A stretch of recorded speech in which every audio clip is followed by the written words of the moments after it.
Fala galera, beleza? Então, vamos dar continuidade ao conteúdo de cinemática. Lembrando que a cinemática escalada foi falada, falamos de cinemática vetorial, falamos tanto de vetores, uma revisão da matemática, quanto da parte da aplicação de vetores na física, né? E agora chegamos ao último tópico de cinemática, que é a cinemática angular, que é a cinemática que acontece no movimento circular. Lembrando que o movimento circular pode ser analisado pela cinemática do movimento circular, que é isso aqui, quanto pela dinâmica do movimento circular, né? Então, nesse primeiro momento, no plano da cinemática e mais à frente da dinâmica. Bom, então, para que a gente tenha uma noção, uma base, um conteúdo teórico, uma base teórica para aprofundar na cinemática angular, nós temos que lembrar alguns detalhes da geometria plana, né? Então, nesse primeiro momento, eu vou falar sobre as grandezas angulares, que é uma lembrança da geometria plana. E o primeiro passo, como é que eu posso medir um ângulo? Né? Um ângulo, eu tenho duas unidades de medida. Uma é o grau e a outra é o radiano. Para quem não lembra, vamos lá de cá. Grau é o correspondente a 1/360º do ângulo de uma volta completa. Sabe que uma volta completa tem 360 graus. 1 grau é 1 sobre 360. Tranquilo? E uma outra maneira de medir um ângulo é pelo radiano. E um rad, né, que nós representamos, que é um radiano, é o quê? É o ângulo da circunferência cujo raio tem o mesmo comprimento do arco. Como assim? Não entendi.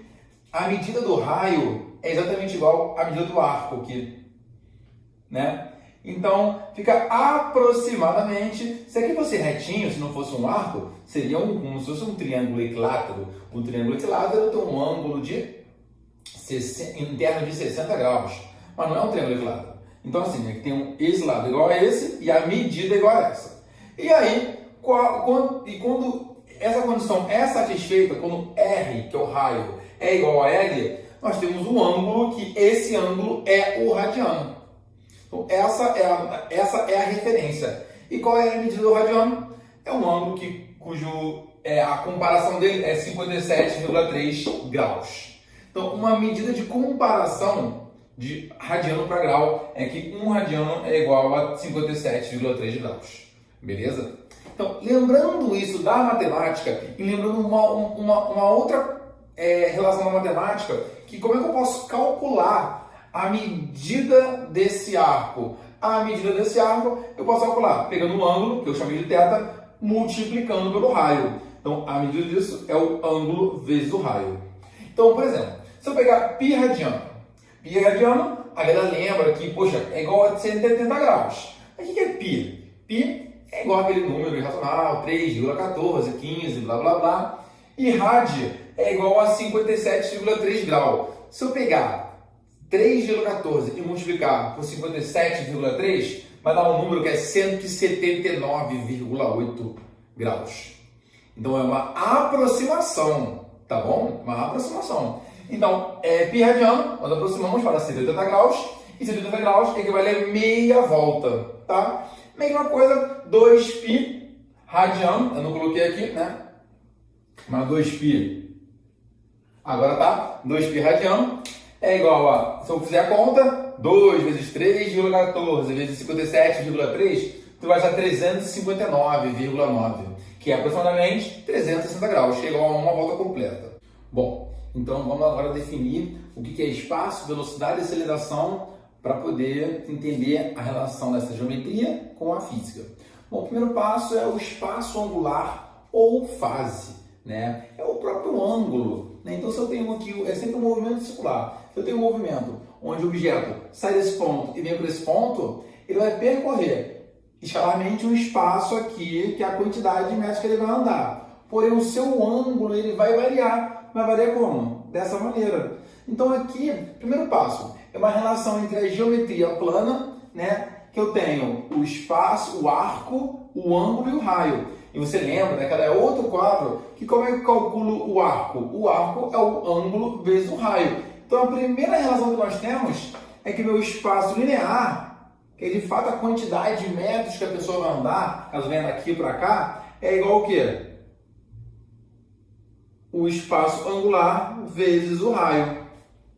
Então, essa é a primeira relação aqui que eu tenho, que essa letra grega, nós chamamos de φ. Em alguns livros chamam de θ, tá? Sem problema nenhum, tranquilo? Mas eu chamo de φ. Então, S, que é o espaço linear, é igual ao espaço angular vezes o raio, tá? É a primeira relação. Beleza. E aí, aqui, velocidade angular média. Gente, a ideia é bem tranquila, é bem intuitiva, ele é bem fácil de comparar com a cinemática escalar, né? Onde aqui eu tenho movimento, e sai daqui, passa pelo instante T1, passa pelo instante T2. Então, de T0 a T1, ele tem um ângulo φ1. De T0 a T2, ele tem um ângulo φ2. Então, o que seria meu ΔΦ? A minha variação do espaço angular. É meu ângulo final menos meu ângulo inicial. Tranquilo? E quando eu estou falando de velocidade média, fazendo analogia, velocidade média é a variação do espaço pelo tempo. Então, nós chamamos de velocidade média, no caso angular, com a letra W, que nós representamos como ômega, tá? Então, o meu ômega, M, minha velocidade angular média é o quê? É a variação do espaço angular sobre o tempo. Tranquilo? Mas que senão fica muito facinho de perceber isso. Bom, agora vamos pegar a relação, vamos construir a relação da velocidade linear e da velocidade angular, né? Bom, o espaço angular, a velocidade angular é igual ao quê? A linear. Eita! Então, a velocidade linear vai ser a angular vezes o raio, igual a gente fez aqui. Então, vamos ter que a velocidade linear, V, é igual a ômega vezes R. Isso é bem fácil de perceber, por exemplo, numa cadeira de computador. Quando você começa a rodar a cadeira de computador, você percebe que você tem uma velocidade quando você está com o braço fechado, você tem uma outra velocidade quando você estiver com o braço aberto. Então, por exemplo, se você quiser aumentar a sua velocidade, angular de rotação, você diminui o seu raio, você diminui o seu braço, e você vai correr muito mais rápido. É o mesmo princípio pelo qual uma bailarina, ou uma patinadora, ou um patinador, um bailarino, como é que eles fazem para poder rodar em torno do seu próprio centro? Eles estão lá fazendo um movimento, de repente eles se fecham de tal maneira que seu ângulo, seu raio fique pequeno. E com essa condição ele consegue rodar mais rápido. Tá? Vão ter várias questões, então a gente vai aplicar as questões para poder entender melhor. Mas vamos lá, você pode lembrar também da relação de uma pista de atletismo, onde na largada, uma coisa de 400 metros ou 200 metros, por exemplo, cada competidor está numa posição diferente, porque eles estão numa distância diferente em relação ao centro, que é o raio. Então tem que ter algum fator para compensar. Mas isso vamos desenvolver nas questões. Para finalizar essa parte básica e só de analogia, de associação, a aceleração angular média, nós chamamos de gama, tá? E o que é a aceleração angular média? O que é a aceleração, né? Variação da velocidade pelo tempo? Então, essa minha aceleração angular média é a variação da minha velocidade angular, delta ômega, sobre o intervalo de tempo. Bom, não sei se vocês repararam, eu não falei em unidade de medida. Então, vamos lá. Quando eu falo a unidade de medida do φ ou do ΔΦ, o que a gente vai usar vai ser o radiano. É o ângulo, é o espaço angular. Então, se eu estou pegando aqui o espaço angular e dividindo pelo tempo, no sistema internacional, vai ser o quê? Radiano por segundo. A velocidade angular. E, necessariamente, para a mesma lógica, a aceleração angular média vai ser radiano por segundo ao quadrado.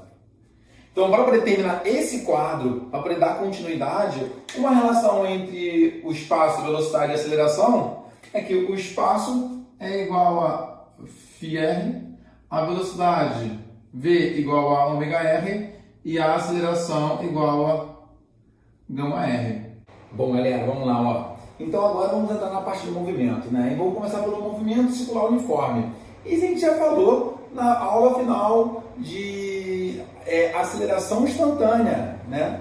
Onde você sabe que a minha velocidade é constante. No caso da minha velocidade angular também é constante. Ela é constante e diferente de zero, né? Então o que isso quer dizer? Aqui eu botei um movimento circular e cada bolinha dessa é T0, T1, T2, T3, T4, T5, T6, T7. E são intervalos de tempos iguais. Então o que quer dizer? Se para intervalos de tempos iguais a variação linear ou a variação angular é a mesma, é porque eu tenho um MCU, movimento circular uniforme. Simples assim. Bom, e aí a parte que é bacana, legal, é começar a definição de período e frequência. Bom, primeiro passo, período, nós representamos com a letra T grande. O que ela representa? O intervalo de tempo necessário para uma volta completa. Então, eu posso ter um ΔT qualquer, são para várias voltas, ou meia volta. Mas se eu tenho o período exatamente para uma volta completa, nós chamamos de T grande, período. Unidade é segundo, tá? Do SI, Sistema Internacional. E frequência, o que é frequência? Número de vezes que o movimento se repete no intervalo de tempo. Número de vezes que se repetiu, deu 2 voltas. É isso. Então é a relação que eu comparo. O número de voltas por unidade de tempo. Tá? A frequência que você repete aquele ato. Bom, no SI, do Sistema Internacional, né, de unidades, pode ser 1 por segundo, né, ou Hertz, nós representamos com HZ, ou ciclos por segundo, ou voltas por segundo, ou RPS. RPS é rotações por segundo, entre outros, etc. Entre outros. Tá? No sistema usual, que a gente vai usar muito, a gente vai ter que transformar, né? RPM, rotações por minuto. 1 minuto é igual a 60 segundos. Então a transformação é bem intuitiva, bem tranquila, né? Bom, observações. Relação entre período e frequência. Bom, como é que eu posso criar uma relação entre essas duas grandezas que não está sempre ali, ó, dialogando uma com a outra? Em uma volta. Em uma volta, no lugar do número de voltas, eu coloco 1. E se é uma volta só, qual é o tempo? É o período. Então, uma relação simples que F é igual a 1 sobre T. Ou, eu posso inverter, T é igual a 1 sobre F. Tranquilo?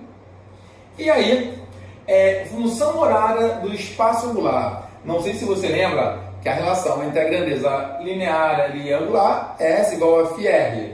Bom, se eu passar esse R dividindo, eu posso falar que meu S dividido pelo R é igual a φ, não é? Se eu estou falando da minha grandeza, da minha função horária, lembra dessa equação que é a função horária do movimento uniforme? Que é S igual a S0 mais VT. Ó, eu não botei função horária do espaço angular aqui, ó, deixa eu completar. No MCU, tá? No movimento circular uniforme. Se eu pegar tudo isso aqui e dividir pelo raio, eu vou achar, curiosidade aqui, né? Que é a função horária do espaço angular no MCU. Φ igual a φ0 mais ômega-t. Essa é a função horária. E tem as mesmas características, né, do movimento uniforme. Que é um movimento uniforme. É um movimento circular uniforme. Bom, e qual é a velocidade angular no MCU? Pô, a velocidade é ΔΦ com ΔT. Isso a gente já viu, a gente pode resolver assim. Sim, pode. Mas se a gente for pensar em uma volta,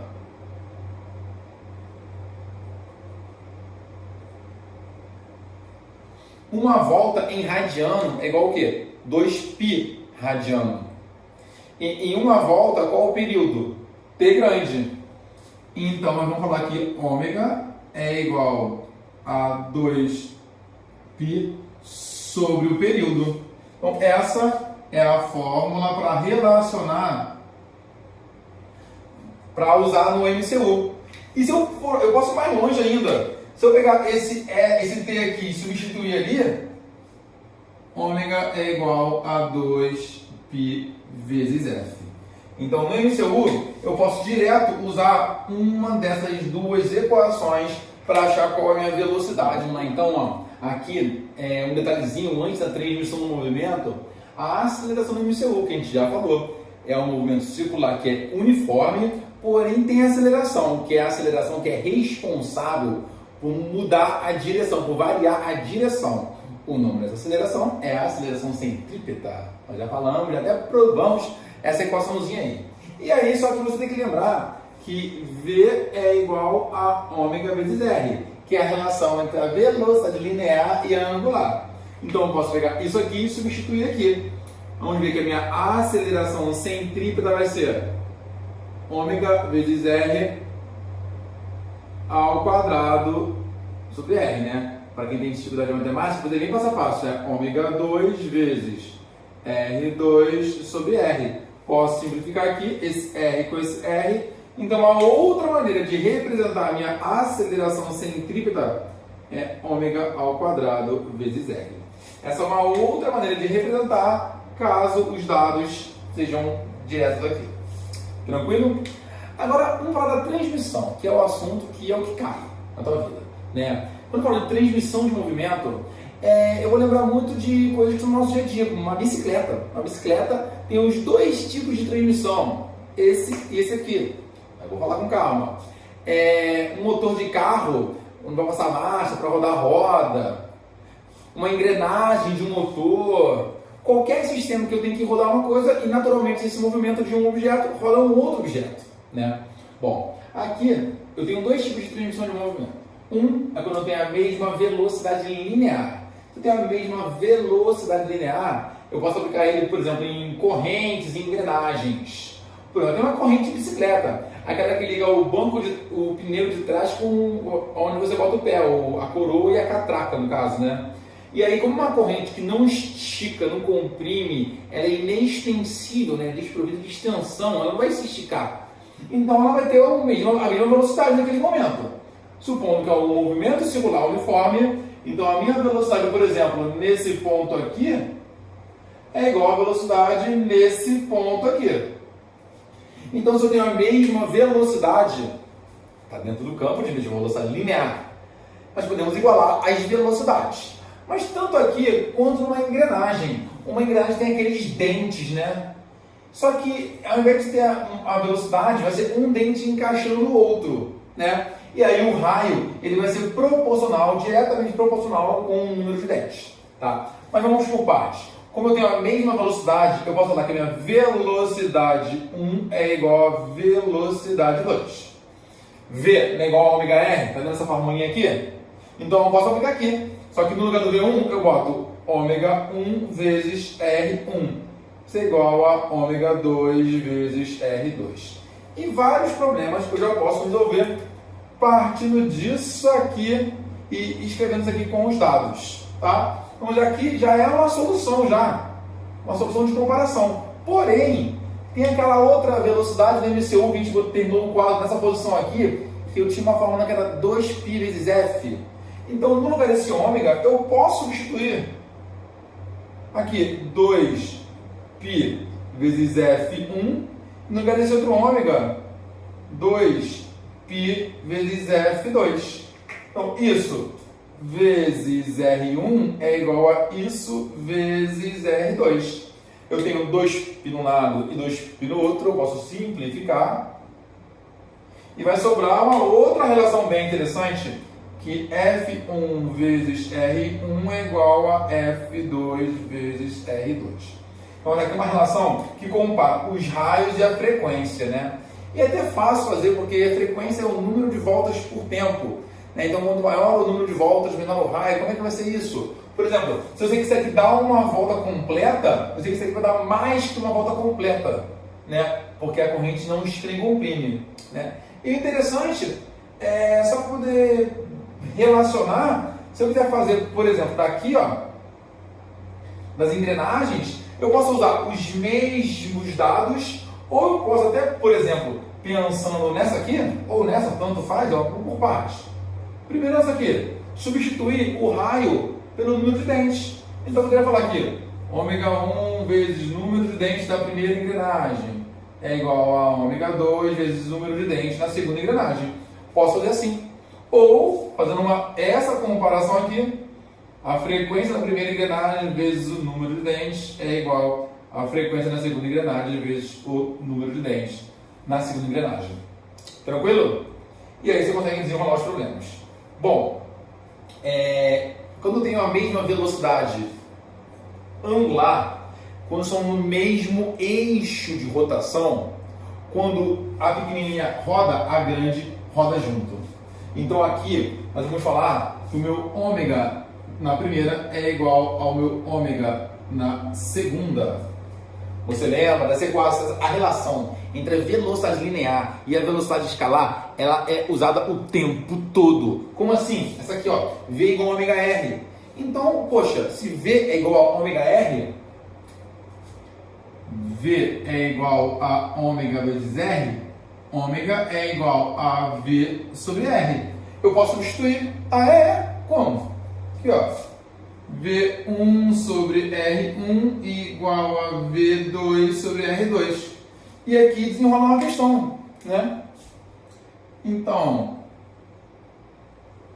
mas é a relação da frequência. Tudo bem. Eu tenho que ômega é igual a 2πf. Então, uma outra maneira de responder isso aqui é que 2π vezes F1 é igual a 2π vezes F2. Eu posso simplificar o 2π e vamos concluir que F1 igual a F2. Mas nem precisava concluir isso matematicamente. Porque sabendo do conceito de frequência, frequência é o número de voltas por tempo. Se você tem que dar uma volta, você tem que dar uma volta pelo mesmo eixo. Tranquilo? E para fechar a parte do movimento circular, da cinemática do movimento circular, vamos falar do movimento circular uniformemente variável. E na verdade aqui nessa fala vai ser só uma apresentação das equações, que praticamente são os mesmos conceitos de MCU, só que com uma aceleração. Então a ideia é lembrar o primeiro passo da relação entre a parte linear e a parte angular. S igual a φr, V igual a ômega R e A igual a gama R. Se eu pegar cada variável linear e dividir pelo raio, eu acho a minha variável angular. E aí vamos lembrar agora das equações do move. Né? Eu tenho a função horária da posição do move. S igual a S0 mais V0 vezes T mais AT2 sobre 2. Da função horária da velocidade do move. V igual a V0 mais AT e Torricelli. V ao quadrado igual a V0 ao quadrado mais 2 vezes A vezes delta S. Se eu pegar cada uma dessas e dividir todos os fatores por R,